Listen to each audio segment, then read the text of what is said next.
Sim, então, mais uma vez, boa tarde a todos e, mais uma vez, agradecemos muito a vossa presença e o interesse pela obra e pela vida do Fernando Gil. Nós, para continuarmos a conversar sobre a obra do Fernando Gil, vamos agora fazer uma mesa quase redonda sobre a convicção. E vários dos temas que fazem parte deste livro, publicado em França no ano 2000, vão ser tratados pela Sofia Araújo, pelo Adelino Cardoso, pelo Diogo Pires Aurélio e pelo André Santos Campos. Eu próprio vou lembrar só que teremos de ter algum cuidado com o tempo para que depois possamos, antes de ver a apresentação do filme A Alegria de Pensar, conversar um pouco sobre os nossos dias de ontem e de hoje e de tudo aquilo e de toda a riqueza que foi partilhada aqui sobre o pensamento do Fernando Gil. Portanto, sem mais demoras, por favor. Obrigada. Boa tarde. Queria agradecer, antes de mais, à organização do colóquio, pelo convite, pela possibilidade de estar aqui e também à família de Fernando Gil e à imprensa nacional por terem feito e por estarem a fazer esta reedição das obras do Fernando Gil. Eu fiz um mestrado sobre Fernando Gil em 2013 e um dos problemas maiores com que me debati foi a falta de exemplares de livros do Fernando Gil. Por vezes nas bibliotecas não se encontravam as obras todas e, portanto, espero que esta reedição traga nova gente, novo pensamento, sangue fresco para analisar a obra do Fernando Gil. Dito isto, começo a minha apresentação sobre a convicção e cinjo-me à convicção, embora a vontade seja muito de falar sobre outras coisas, mas fico pela convicção. Apesar de desenvolver uma análise original, centrada na articulação dos conceitos de crença, intuição e convicção, a obra, A Convicção, apresenta várias linhas de continuidade com os restantes trabalhos de Fernando Gil. Uma dessas linhas é o lugar de destaque atribuído ao sujeito. Embora este lugar seja explicitamente afirmado na convicção, como tivemos a oportunidade de ver em praticamente todas as exposições de ontem e de hoje, a ideia de que o sujeito é simultaneamente agente e destinatário do conhecimento encontra-se implícita em escritos anteriores e posteriores à convicção. Nesta dupla qualidade, o sujeito surge como uma instância determinante na constituição do conhecimento e da objetividade, ocupando assim um lugar central no pensamento de Fernando Gil. Embora não seja possível discutir aqui em toda a sua amplitude o papel do sujeito no conhecimento, gostaria de focar um aspecto específico da subjetividade pré-reflexiva, tal como ela é analisada na convicção. Tendo em conta a relevância epistémica que o autor atribui ao sujeito, importa destacar este modo da subjetividade, como este modo da subjetividade se encontra implicado na gênese do próprio conhecimento, nomeadamente no regime que precede a crença no eu. Para este efeito, coloca-se a seguinte questão: como é que o sujeito se apreende a si mesmo como um eu e qual o alcance epistémico dessa autoapreensão?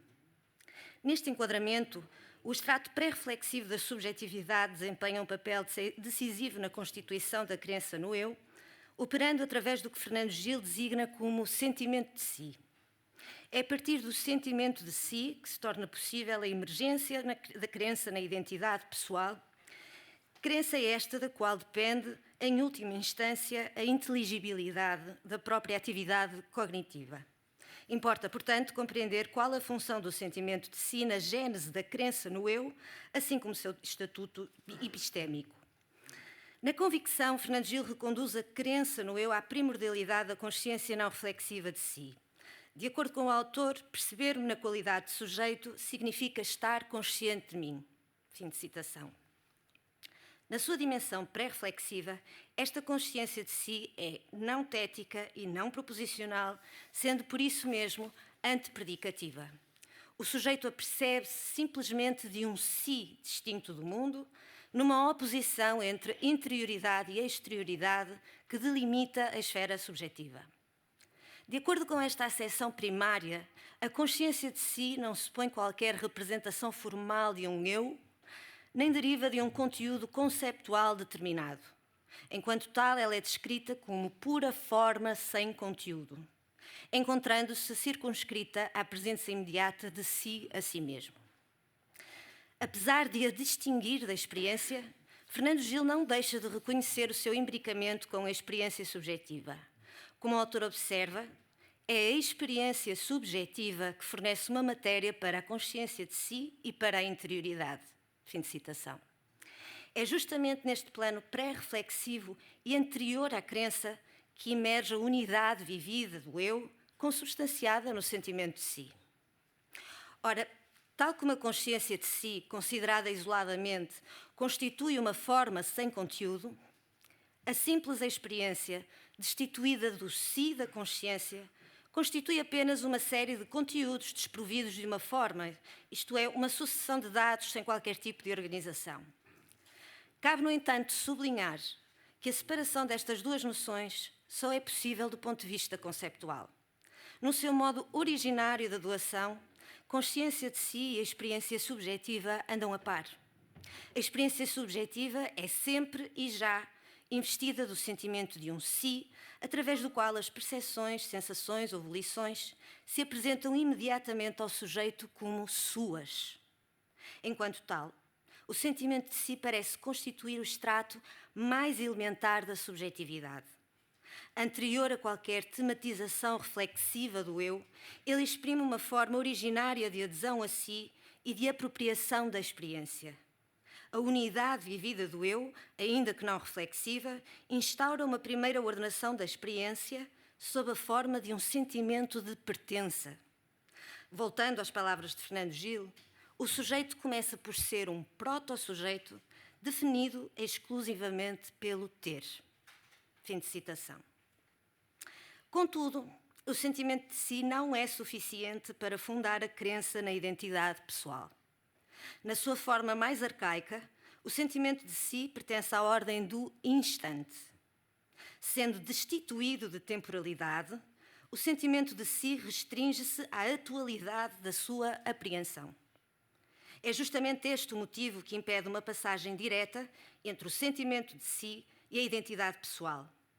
A identidade pessoal implica uma apreensão de uma continuidade no tempo, isto é, a apreensão de uma unidade temporal do eu consubstanciada na duração, que a experiência instantânea de si é incapaz de oferecer. Para Fernando Gil, é aqui que se dá um momento decisivo na constituição da crença.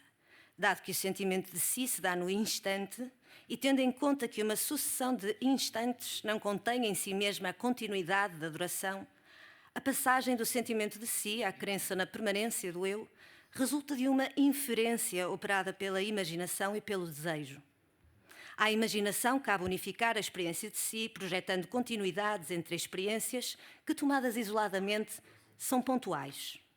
Como o autor refere, é a imaginação que produz o sentimento de permanência. Fim de citação.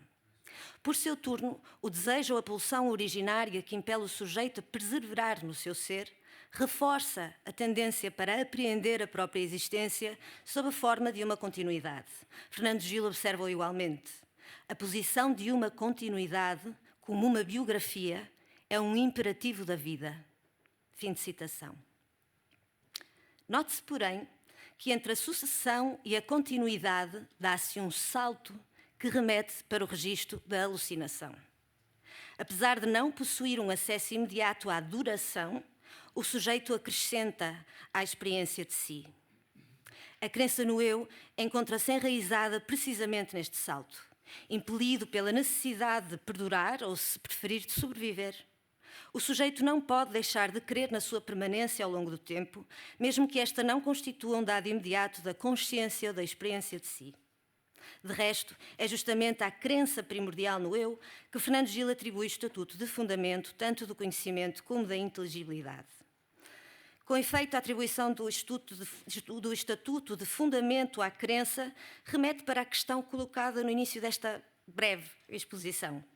Qual é, afinal, o estatuto epistémico do sentimento de si? sem pretender entrar na interpretação de Fernando Gil sobre as noções de fundação e fundamento, que Adelino abordará com maior profundidade. Uma primeira conclusão sobre o estatuto epistémico do sentimento de si é que este não pode constituir o fundamento nem do conhecimento, nem da inteligibilidade. Na medida em que o fundamento postula um substrato que garanta a validade de um corpo de saber, querendo-se completo e sem contradições, o sentimento de si revela-se insuficiente para poder ser concebido como fundamento. Dada a sua descontinuidade originária, o sentimento de si, contrariamente à crença, é incapaz de, por si só, garantir a validade de um corpo de saber. Uma incapacidade manifesta, desde logo, na impossibilidade de gerar em si mesmo e sem o auxílio de outras dimensões da subjetividade, a apreensão de um eu que perdura no tempo. Resta, portanto, saber se ao sentimento de si pode ser atribuído o estatuto de fundação, uma noção que, a par do fundamento, constitui igualmente um dos objetos de análise da convicção. À primeira vista, poderia parecer que sim, uma vez que Fernando Gil define a fundação como algo que não procura uma validade definitiva, mas uma validação progressiva. Fim de citação. Porém, aquilo a que o autor atribui o estatuto de fundação pertence ao domínio da atividade cognitiva e das operações que a constituem. Na convicção, a fundação reporta-se a procedimentos de construção que o sujeito controla a par e passo. A atividade cognitiva é fundadora na medida em que estabelece o conhecimento no movimento que o elabora. Ora, o sentimento de si não pertence ao domínio da atividade. Na sua essência, todo o sentimento é passivo, situando-se na ordem da afetividade. O sentimento de si constitui precisamente o modo originário da autoafecção, isto é, um modo primário através do qual o sujeito se encontra afetado pela sua própria experiência. Enquanto tal, não é possível atribuir-lhe o estatuto de fundação. Perante este impasse, a pergunta pelo estatuto do sentimento de si permanece em aberto. Não se situando do lado do fundamento ou da fundação, o seu estatuto parece ser de outra ordem. Apesar de não ser suficiente para produzir a crença no eu, o sentimento de si constitui, antes de mais, uma condição necessária para que esta crença se torne possível. Não há nenhum outro estado que possa substituir-se à doação primordial do si a si mesmo. Consequentemente, se é legítimo atribuir o estatuto de fundamento à crença no eu, parece igualmente lícito reconhecer no sentimento de si não um fundamento ou uma instância fundadora, mas a condição fundacional a partir da qual a crença no eu pode emergir e, por essa via, a condição fundacional da própria inteligibilidade do conhecimento. Neste sentido, e concluo, ainda que a sua inteligibilidade dependa da reflexão, tanto na convicção como em outros trabalhos de Fernando Gil, é no sentimento de si que a inteligibilidade encontrou o solo da sua própria possibilidade. Obrigada.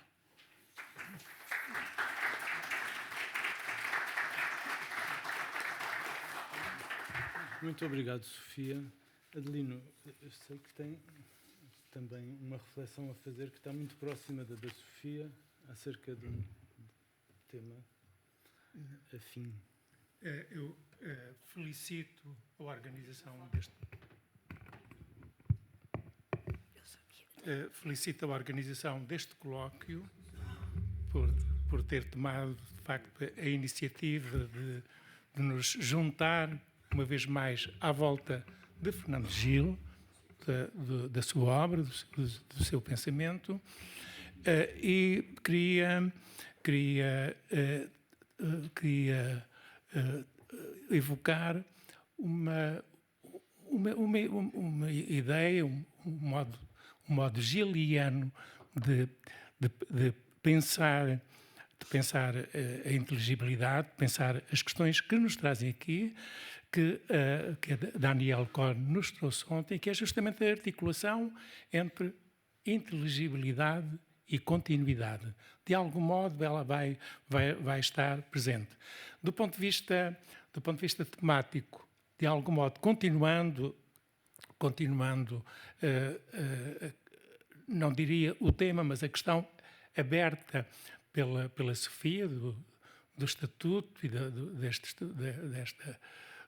deste extrato, de algum modo pré-fundacional do sentimento de si, eu vou ocupar-me particularmente do tema da fundação e fundamento, que foram hoje já trazidos em diversas comunicações, desde a comunicação, a primeira comunicação desta manhã, de Nuno Proença, mas também na comunicação de Inês de Sousa, e esteve muito presente esta distinção, esta articulação, mais uma articulação que uma distinção, entre a fundação e o fundamento. Para falar de fundação, penso que é importante passarmos pelas viagens do olhar. Viagens do olhar é, de facto, uma obra admirável, em que a quatro mãos de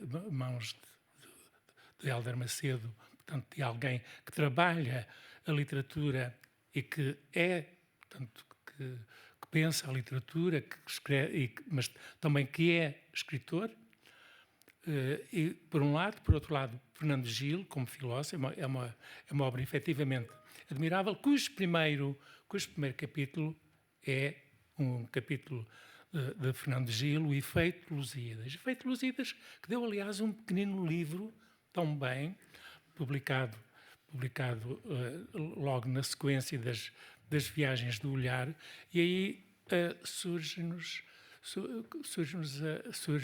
a fundação com uma força muito grande. Fundação e viagem são, digamos, dois sistemas, são dois polos que acompanham, aos quais, de certa maneira, se resume todo o percurso, toda a narrativa dos Lusíadas. Por um lado, viagem e fundação opõem-se, por outro lado, ajustam-se. Viagem, portanto, é a narrativa com tudo aquilo que há de descoberta, do novo, da experiência que se vai fazendo, por parte, portanto, da viagem do Gama. Por outro lado, o plano fundacional a narrativa de uma identidade, de uma permanência, neste caso, de uma comunidade histórica,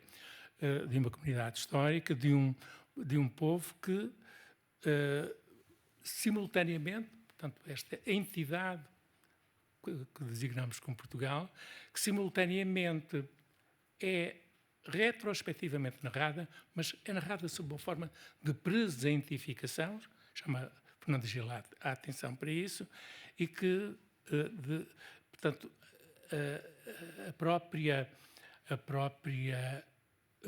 fundação entra também como um elemento da própria viagem. E aqui sem querer alongar-me, a articulação que Fernando Gil estabelece entre estes dois planos, que não chegam, como bem disse o Nuno esta manhã, não chegam nunca a uma unidade, eles de algum modo justapõem-se, diz Fernando Gil. O modo como eles se ligam é que há, digamos, um primado da sintaxe da viagem, que se impõe, que prima sobre a sintaxe da fundação, e inversamente há um primado da semântica da fundação sobre a semântica da viagem. Portanto, ambas são a viagem e fundação convocam-se mutuamente, não se unindo, mas cada uma entrando, de certa maneira, na narrativa que cada uma delas estabelece. Queria, do ponto de vista conceptual, frisar ou realçar a precisão do termo fundação aqui. Fernando Gil não fala efetivamente de fundamento. Há momentos em que nós seríamos tentados a pensar que estamos já no domínio do fundamento. Como dizia também esta manhã, e ocupou-se igualmente este tema, Renato Lessa, no momento em que a fundação se naturaliza, ela de algum modo torna-se, portanto, transforma-se, portanto, passa ao plano do fundamento. Eu penso que é justamente esse o exercício admirável dos Lusíadas, tal como Fernando Gil nos propõe, é que o exercício que é feito trata-se de uma ação, trata-se de um trabalho contínuo. Fundação não é um ato. Não se trata de um ato fundador, trata-se de um trabalho progressivo, de um trabalho permanente, e daí, na medida em que estamos sempre no registro de uma identidade que não está nunca completamente dada, que se constitui progressivamente no processo da narração, que os Lusíadas são. Nesse sentido, parece-me, ao contrário do que já em algum momento terei afirmado, parece-me que justamente se trata aqui de uma fundação em sentido preciso. E a fundação vai ter... Portanto, aqui a fundação contrasta com um outro tipo de ação. Portanto, da viagem, com todos os valores, com tudo aquilo que está associado à viagem. Na Convicção, que é a obra que nos reúne à volta desta mesa, nós encontramos, e julgo ser um dos pontos estruturantes da Convicção, nós encontramos justamente esta polaridade entre a fundação e o fundamento. A fundação, portanto, esta distinção, retomando, neste caso, uma distinção que há momentos, Marta Mendonça explorou muito bem, entre o domínio do epistémico e o domínio do epistemológico. A fundação é o exercício espontâneo, a atividade espontânea do sujeito que nós traduzimos, que nós pensamos, de que nós damos conta no plano epistémico, da relação do sujeito com o seu saber, com o saber, com a cognição, com a construção do conhecimento. E Fernando Gil, tomando como referência particularmente as Regulae ad directionem ingenii de Descartes, a primeira obra de Descartes, de resto, uma obra póstuma, que ele próprio não publicou, Fernando Gil realça a importância que tem aí o intuitus, a intuição originária como a via pela qual se constituem os fundamentos, se constitui, digamos, a base de todo o saber. Deus, o cogito, portanto, o pensamento por si, tal como os axiomas da ciência, particularmente os axiomas matemáticos, são originariamente intuitos, são originariamente intuições do sujeito. No entanto, na própria prática, no próprio sistema cartesiano e no trabalho científico, há aquilo que o exercício que em geral é efetuado é transformar os fundamentos alcançados por este trabalho da intuição, transformá-los em algo, em verdades, em princípios, de certa maneira, autossuficientes. E, a partir daí, elaborar um trabalho eminentemente objectal, partindo exatamente deles.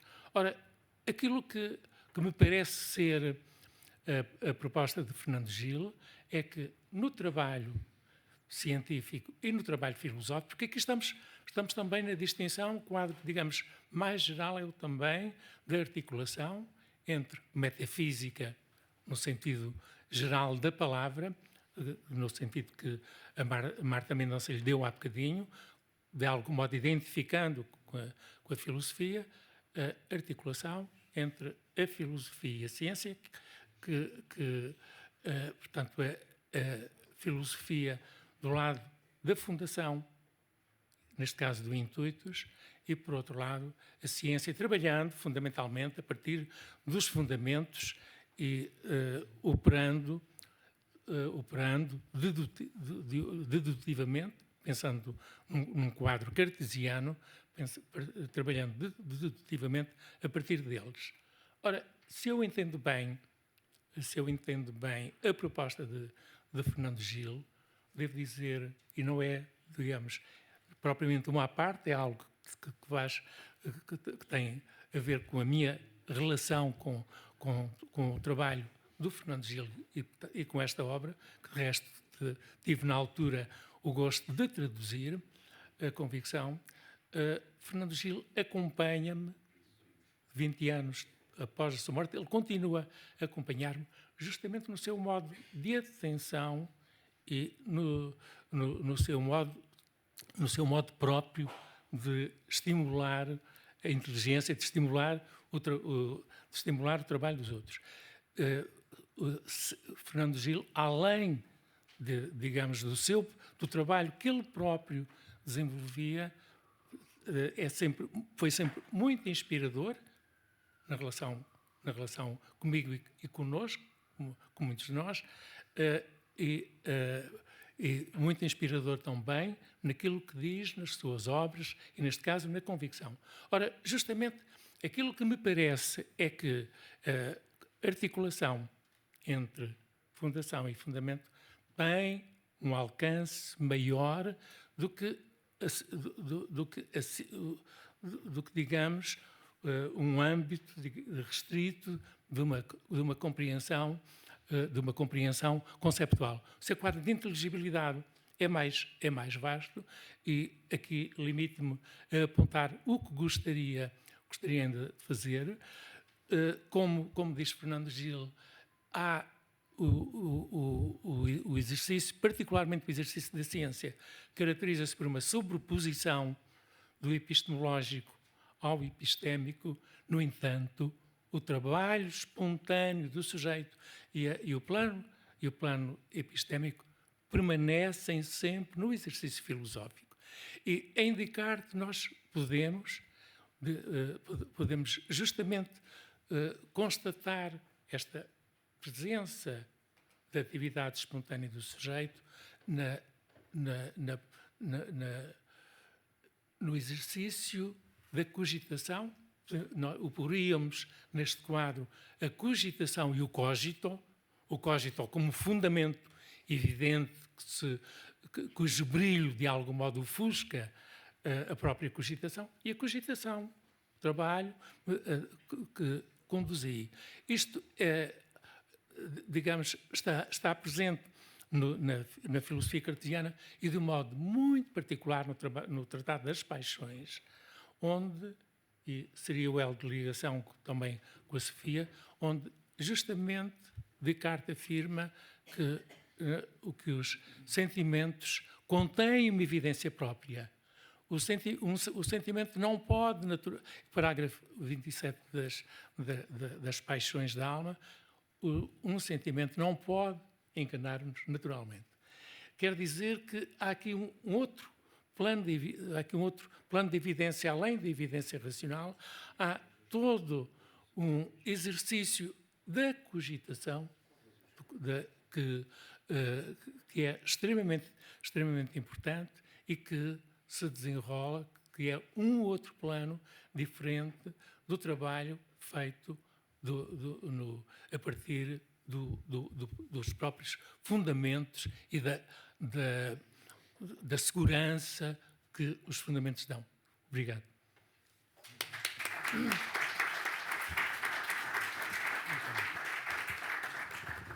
Vamos passar a uma parte central desta obra que diz respeito ao pensamento soberano e talvez à articulação que existe entre ele, essa noção e as noções de fundamento e fundação. Bom, muito obrigado. Boa tarde a todos. Antes de entrar naquilo que trouxe para dizer neste debate, eu não resisto a dizer só uma palavra muito breve sobre a interpretação que o Adelino Cardoso fez aqui, bastante engenhosa e bastante interessante, do alcance da fundação nas viagens do olhar, fundação que não é fundamento porque é refundação. Isso acho que é uma matéria que poderemos discutir, de qualquer forma é um registro, uma interpretação sugestiva, mas eu queria, a este propósito, deixar aqui uma observação que, na sequência de uma conversa que tinha ontem ainda com o Hélder Macedo, é que em 1998, que é o ano em que são publicadas as Viagens do Olhar, 3 meses depois são publicados os Modos da Evidência. E no prefácio dos Modos da Evidência, Fernando Gil diz expressamente que está a escrever um livro que poderá chamar-se Fundação e Fundamento. E repete isto depois, chamando a atenção especificamente, o que é mais, para 2 artigos que são incluídos nesse livro, nos Modos de Evidência.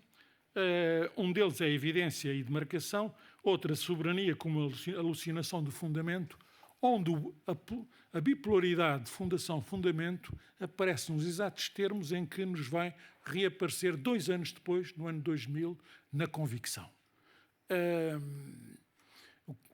O que prova que, a meu ver, que o Fernando Gil, quer dizer, no ano de 1998, estava a trabalhar efetivamente sobre esta questão e não tenho a certeza que nas Viagens do Olhar a fundação lhe aparecesse já com o caráter da fundação, que vai ser a fundação na Convicção. Bom, deixando esta pequena nota, que me ocorreu, relativamente às palavras do Adelino, o que eu trazia aqui para dizer algumas palavras sobre a parte central da Convicção, que tem por título o poder soberano, o pensamento soberano.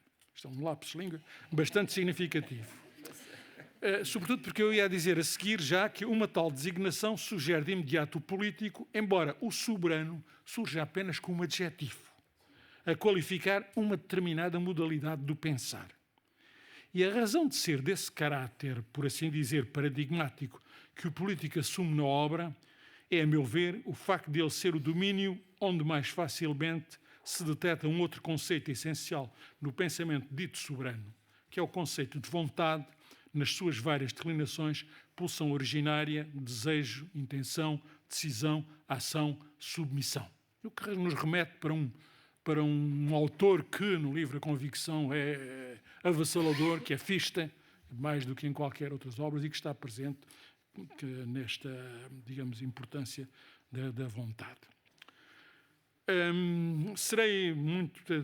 Irei ser deliberadamente telegráfico, além do mais porque as coisas que vou dizer são conhecidas de todos os leitores da Convicção, embora pense que elas seja importante repeti-las aqui para podermos pensar a questão do pensamento soberano. Esta noção é aqui aplicada e testada em pelo menos 4 domínios, como todos sabem: a gnosiologia, a teologia, a política e, residualmente, o direito. Na teoria do conhecimento, o objeto em análise são, sobretudo, os analíticos de Aristóteles, onde o pensamento soberano é a panágio dos primeiros princípios da ciência. Tais princípios, sendo primeiros, não são suscetíveis de demonstração. Procurar o seu fundamento levaria a um regresso infinito ou a um círculo vicioso, o que inibiria, à partida, a possibilidade de haver ciência. No entanto, as diversas ciências, cada uma com os seus, tomam-nos como verdadeiros, imediatos, anteriores, mais conhecidos ou melhor conhecidos do que as conclusões das quais eles são, no entanto, a causa. Como se conhecem, então, esses princípios? Nos parágrafos finais dos segundos analíticos, Aristóteles diz que eles se adquirem por via indutiva. Acrescenta, no entanto, ainda nas mesmas uma página, 2 páginas finais dos segundos analíticos, que além da demonstração só há um outro tipo de conhecimento verdadeiro, que é aquilo que eles chamam o nous, a intuição imediata ou a compreensão imediata, como alguns autores também traduzem. Logo, os primeiros princípios, não se conhecendo por demonstração, só podem conhecer-se por intuição e impõem-se como verdadeiros, dispensando a prova, que seria de resto impossível. Fica assim a dúvida se é pela experiência ou a indução, se é pela experiência e a indução ou pelo nous que se conhecem os primeiros princípios. Que esta é uma questão que atravessa toda a história da filosofia, a discussão entre os aristotélicos, que eu penso, aliás, Fernando Gil apresenta um esboço de solução que me parece bastante sugestivo e muito interessante, para que arrume aquilo que ele próprio chama uma vexacta question, que é a origem destes princípios de qualquer ciência parte, que são sem recuo, por assim dizer.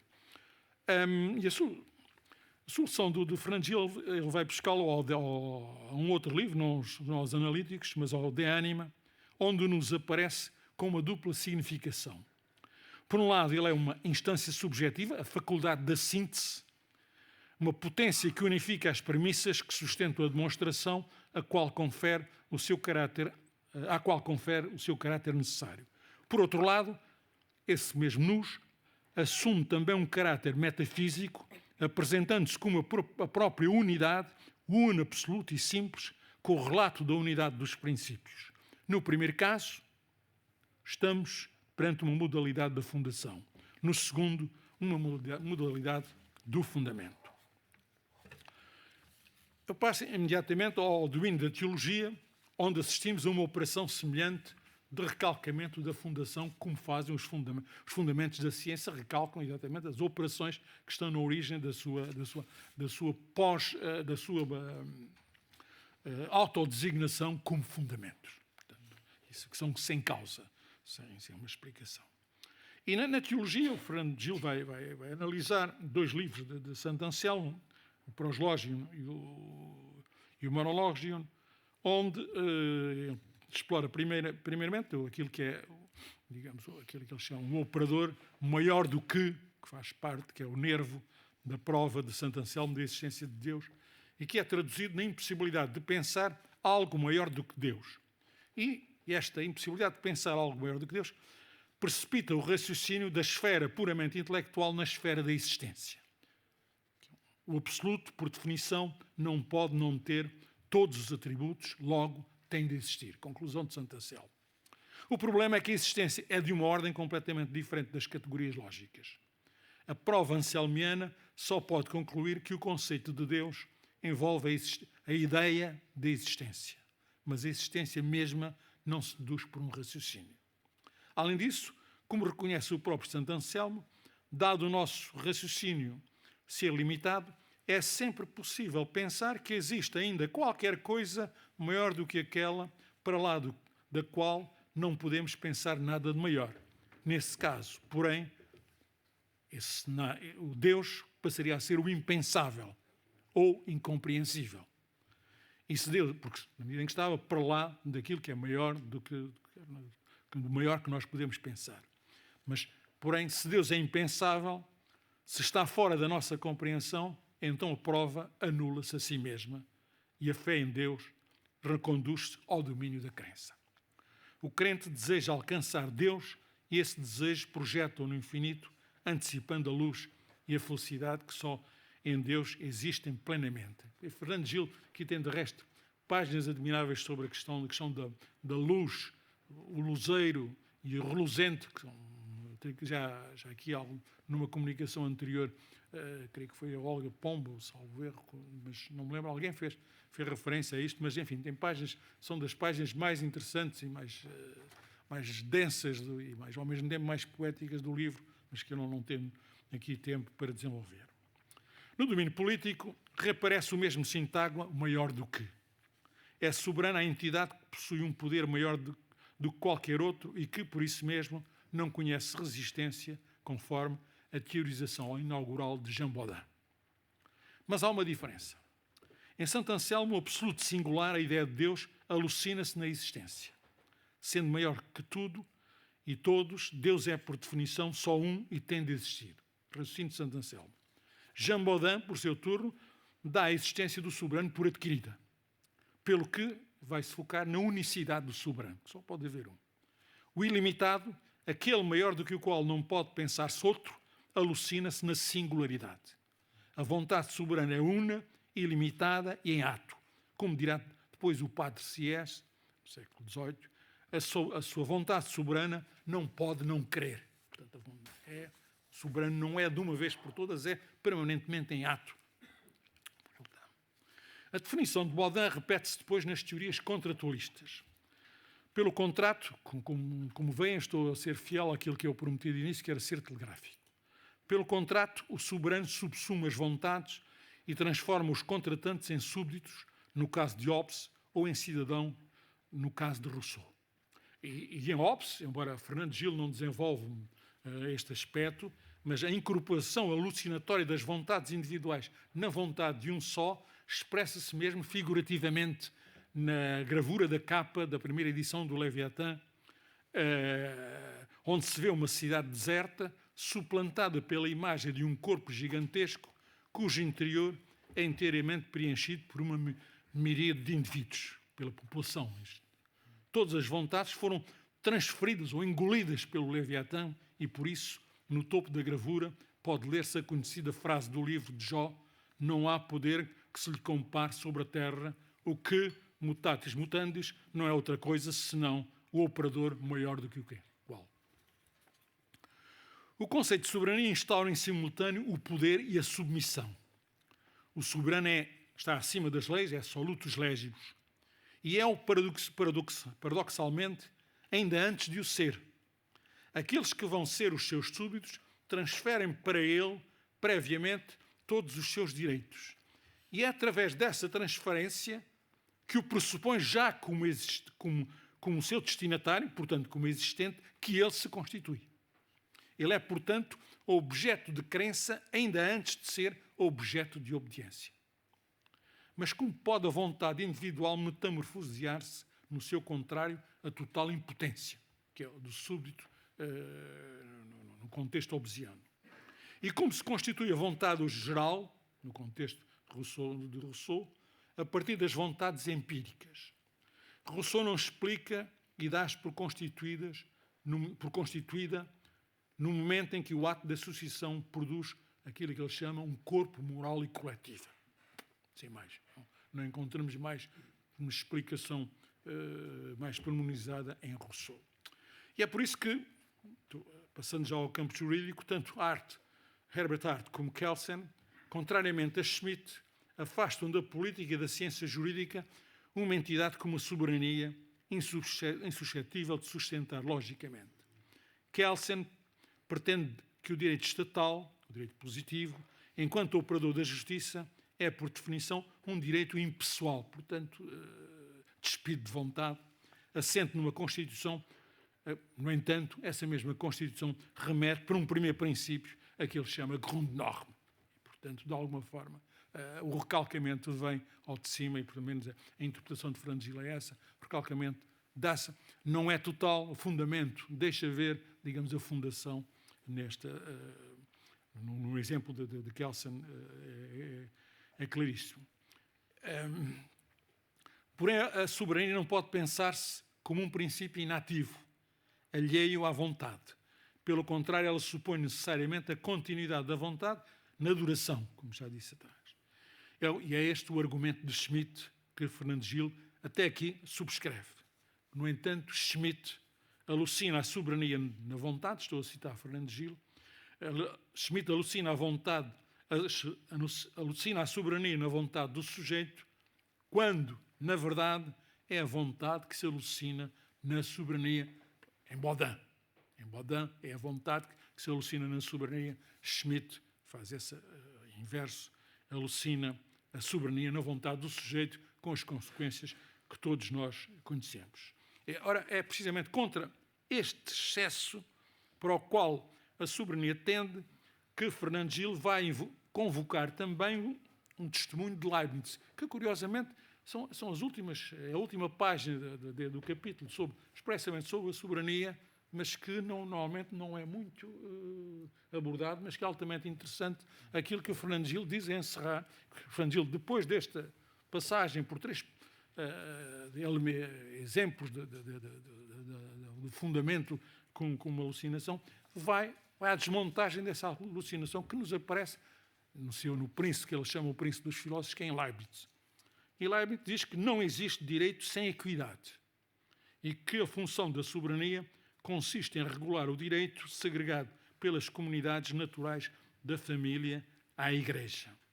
Ou seja, digamos, voltar, digamos, à sociedade natural, que a partir daí do direito intercomunitário, fundar a soberania, de tal maneira que Leibniz conclui que a soberania só se mantém enquanto nós acreditamos que se mantém a nossa segurança. Ou seja, a soberania de Baudin não tem qualquer fundamento, nem tem qualquer razão de existir. Bom, eu só para terminar, lembrava apenas que Fernando Gil não cita, ou seja, cita encostando, a meu ver, desajustadamente a Hobbes, mas quer dizer, o caso de Spinoza é muito mais próximo aqui. Quer dizer, não está próximo nem de Hobbes, nem de Leibniz, na medida em que Spinoza não é um pensador da soberania, porque ele diz a soberania aparece aqui como a multidão, como se fosse uma somente, o que é uma maneira de dizer que a multidão, que a soberania é uma questão de facto, ela existe. Portanto, há governo, mas, no entanto, ao mesmo tempo, ele diz que ele é como se fosse a unidade de um fundamento, como se. Ou seja, e aí está este como se, que em latim é o veluti, una velutimenta, é, a meu ver, a desconstrução da própria soberania. Deste exercício que vem de Baudin e que se prolonga por Hobbes e que se vai ressuscitar depois nas doutrinas do contratualismo, desaparece completamente. Quer dizer, Spinoza não é como já, por razões diferentes, tanto Leibniz como Spinoza, afastam-se completamente da galáxia da soberania que vai perdurar até os dias de hoje. Muito obrigado. Muito obrigado a si também.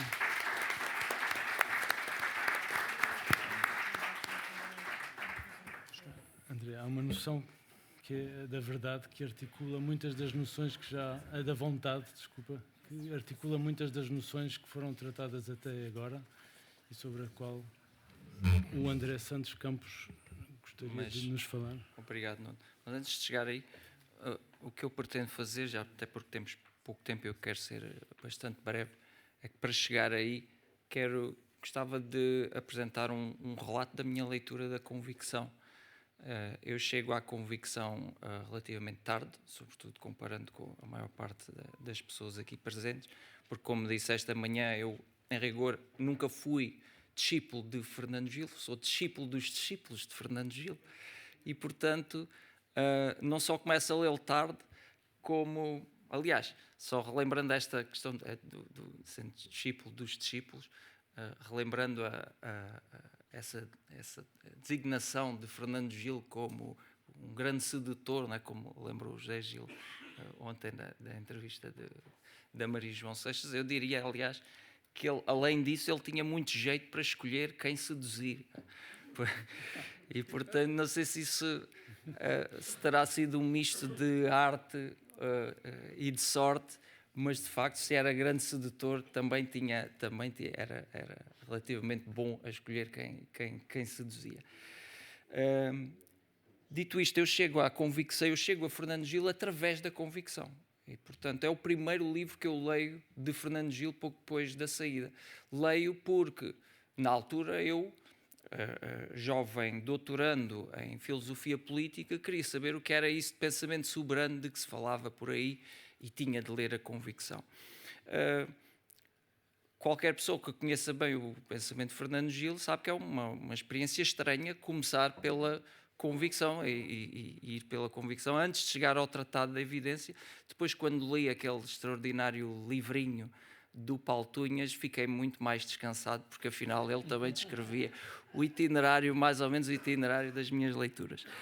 Mas a convicção, além disso, tendo começado pela convicção e indo para trás em Fernando Gil, não se consegue simplesmente ir para trás, a não ser justificando voltar à convicção. Portanto, é o livro de Fernando Gil que se lê e relê, e no meu caso já várias vezes, e que me interessa muito.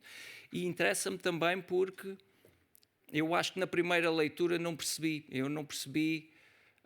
demora um pouco, quer dizer, quando estamos ali no pensamento soberano, na parte segunda,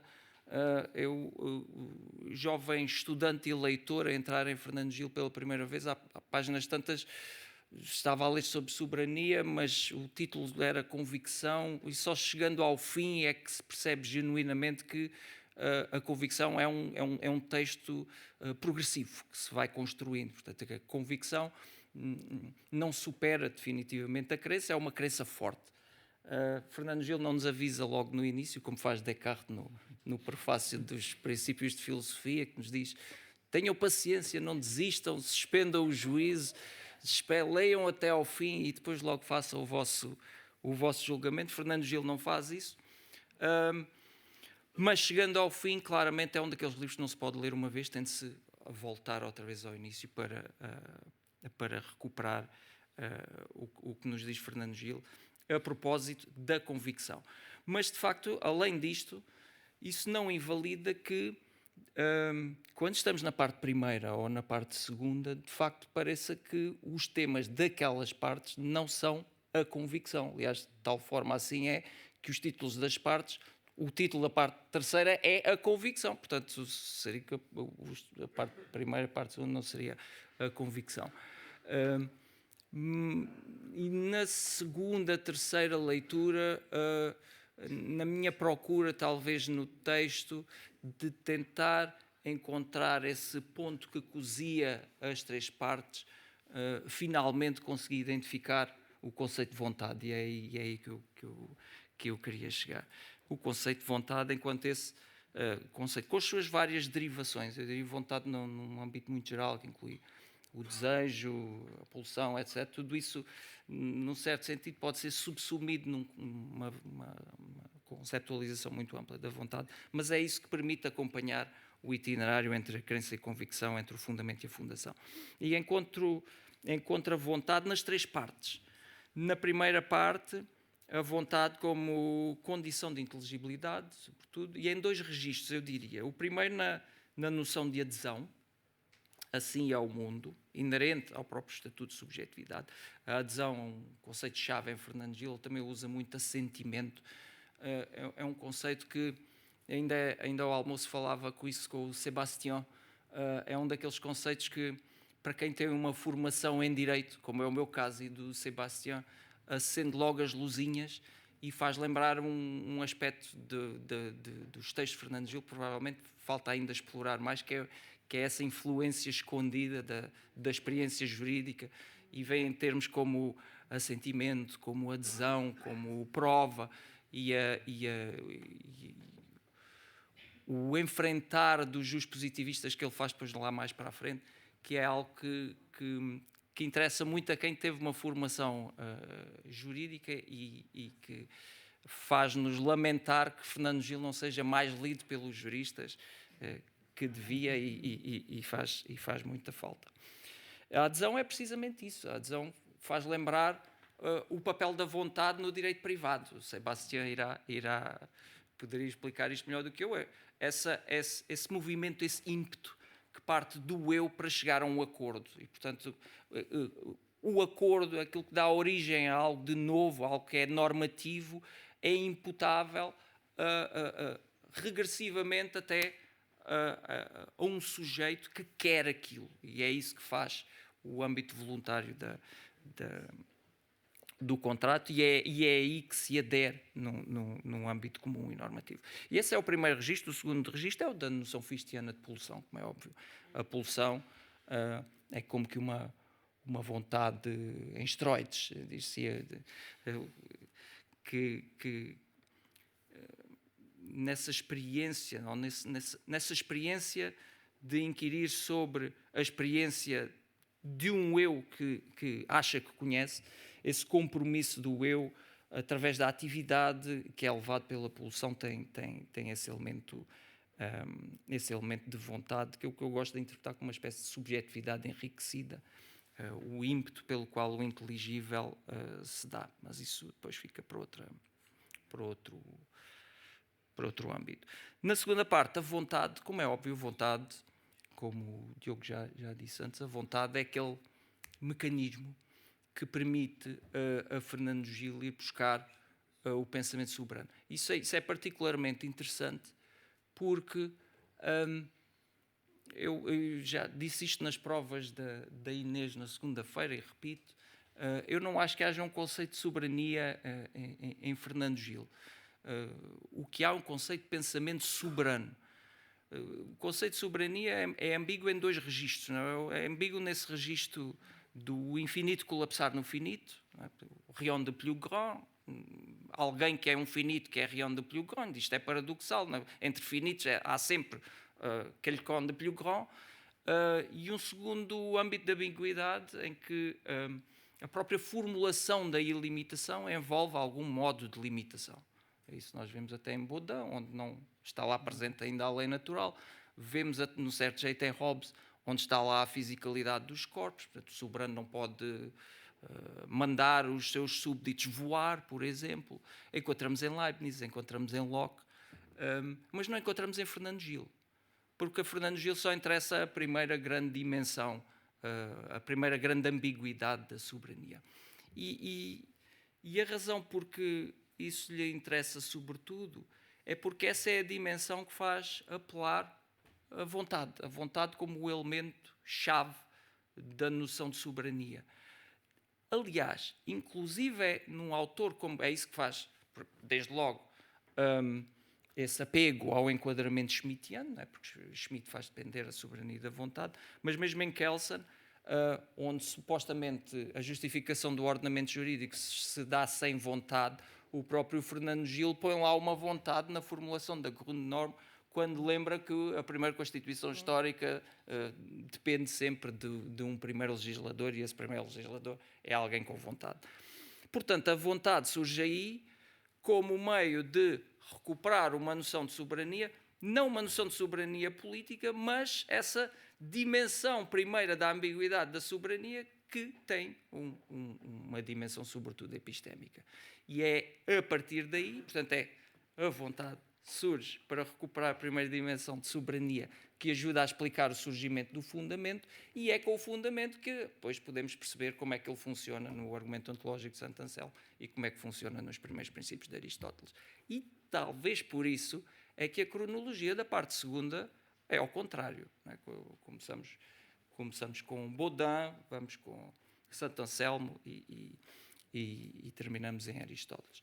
Portanto, a política aí surge mais como... Eu diria que não há uma filosofia política aí, há uma política usada como protótipo para explicar como é que se processa o pensamento que dá origem ao fundamento. E depois, na terceira parte, onde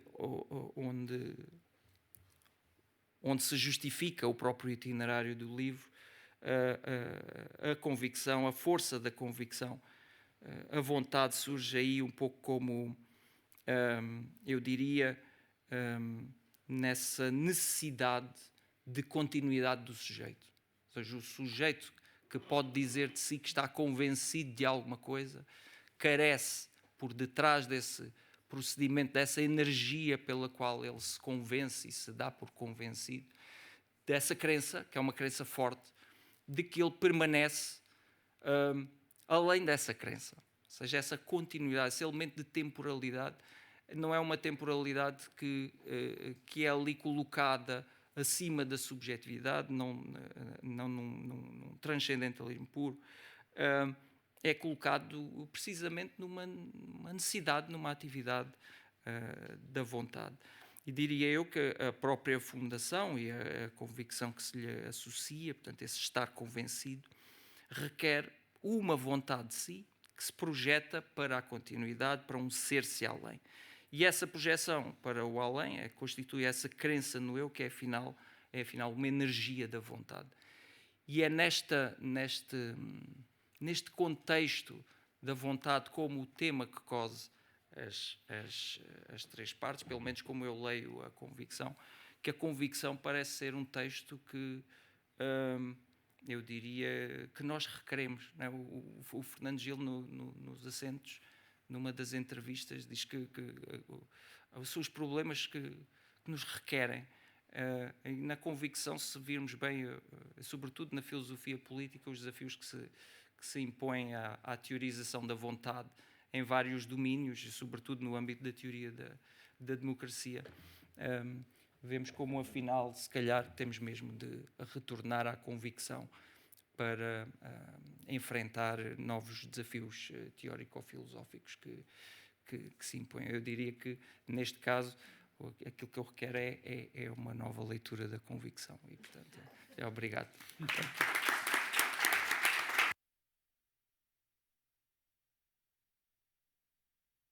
Muito obrigado a todos, e foi uma ótima forma de começar e de dar vontade de reler a quem já leu e de ler a convicção a quem ainda não a leu. E, mais uma vez, agradeço-vos a todos.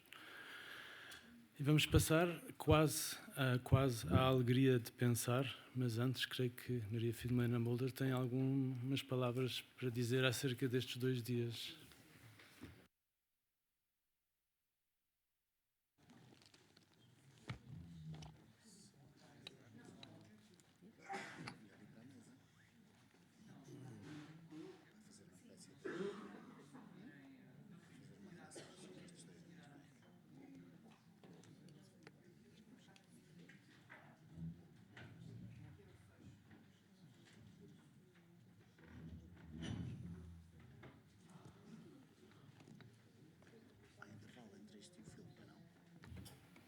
Nós tínhamos este final antes da alegria do pensamento, este final que demos o nome de conclusões, mas evidentemente que não vamos fazer conclusões nenhumas. Eu lembro só 2 afirmações de assentos. A filosofia faz-se com F minúsculo, o que adverte para qualquer tentação oracular e aconselha a uma espécie de modéstia sustentada por uma exigência de se pôr à prova. A outra afirmação é: a filosofia é um negócio arriscado. E a filosofia é um negócio arriscado está dependente da filosofia faz com F minúsculo. Há uma ousadia em fazer filosofia com F minúsculo que tem a ver com essa modéstia sustentada pela exigência de se pôr a si mesma à prova. O legado, nós falámos aqui muitas vezes do legado de Fernando Gil, mas o legado é um tradendum.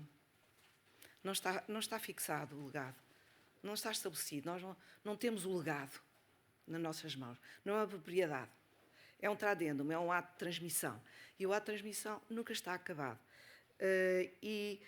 Aí parece-me que há uma relação entre filosofia e música muito profunda, porque não há tradendo possível de transmissão que possa ser feita se não houver alguém que receba e alguém que interprete. E foi isso que nós estivemos a fazer nestes 2 dias. É muito gratificante lembrar-me de tudo o que eu vi ontem e hoje, e nos próximos dias vai ficar a ressoar. O Renato Lessa hoje falou da voz do Fernando Gil que se ouvia aqui, entre as vozes de todos os que falaram na primeira pessoa e nas vozes dos que falaram em forma dramática nas discussões que houve. Portanto, houve encenação, houve performance, houve estabelecimento da primeira pessoa e houve a necessidade do diálogo. Finalmente, nestes 2 dias, continuo a lembrar, houve 2 tendências, umas que se focaram, umas que tomaram forma na atenção dedicada a certas obras. Acabámos de assistir a uma delas, nesta mesa redonda, bem mais ordenada do que a Mimesis e Negação, que que ela mesma já continha as duas tendências, que é exercer o papel de intérprete, desenvolvendo um ou outro aspecto do Tradendum de Fernando Gil, sem se restringir a nenhuma obra. E a outra tendência é a restrição à obra. Mas, na maior parte dos casos, houve cruzamento. Mesmo quando se escolhia quando havia uma tendência dominante, a outra não desaparecia.